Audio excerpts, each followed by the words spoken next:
Good evening, America. This is Tommy Gavel reporting for NCB News, giving you the latest breaking news coming from Iraq today, where American aid worker Abdul Rahman Kasij is being held captive. Recently, ISIS has become much more of a threat in the U.S. with threats of terrorist attacks and public executions of innocent Americans. We have NCB's Cody Hulk giving us the latest on the situation. Now to you, Cody.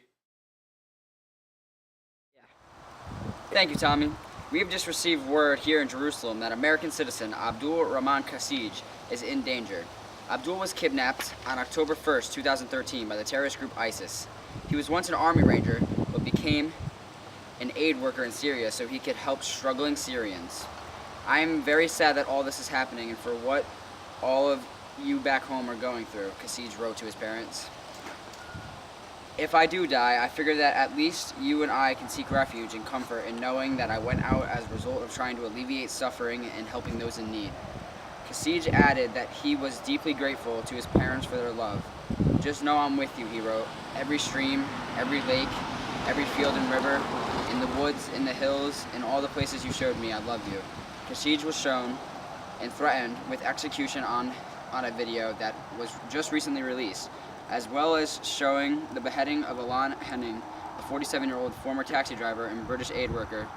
We have local street camera footage of Kasij's kidnapping last year. Get down!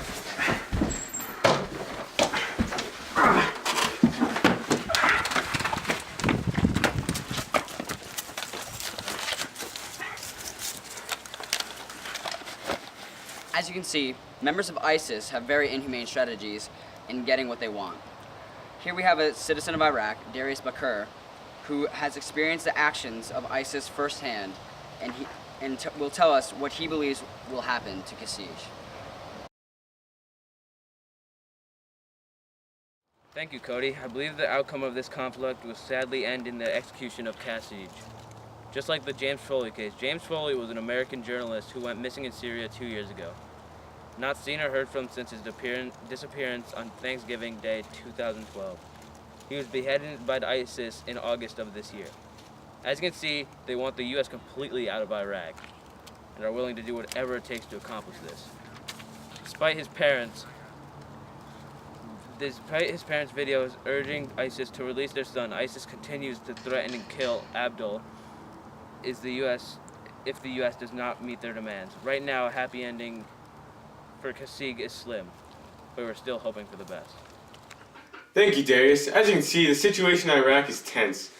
We are hoping and praying that Kasij will make it home safe and sound. However, negotiations between ISIS and the U.S. continue to end with no results. America's safety is at risk. We cannot let a group that kills innocent civilians succeed. We will end with a clip of President Obama's recent speech on ISIS. Thank you and have a nice day.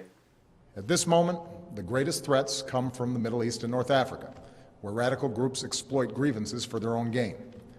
And one of those groups is ISIL, which calls itself the Islamic State. Now let's make two things clear. ISIL is not Islamic.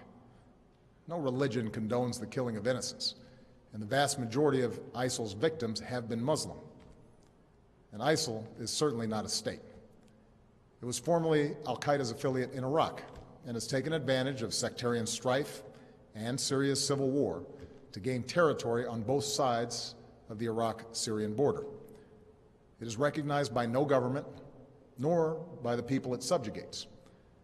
ISIL is a terrorist organization, pure and simple, and it has no vision other than the slaughter of all who stand in its way.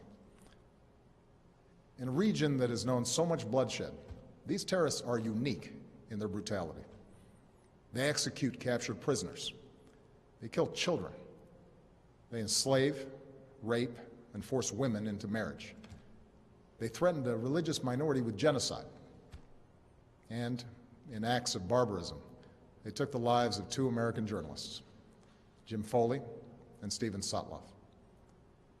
So ISIL poses a threat to the people of Iraq and Syria and the broader Middle East, including American citizens, personnel, and facilities. If left unchecked, these terrorists could pose a growing threat beyond that region, including to the United States. While we have not yet detected specific plotting against our homeland, ISIL leaders have threatened America and our allies. Our intelligence community believes that thousands of foreigners, including Europeans and some Americans, have joined them in Syria and Iraq. Trained and battle-hardened, these fighters could try to return to their home countries and carry out deadly attacks. I know many Americans are concerned about these threats. Tonight, I want you to know that the United States of America is meeting them with strength and resolve.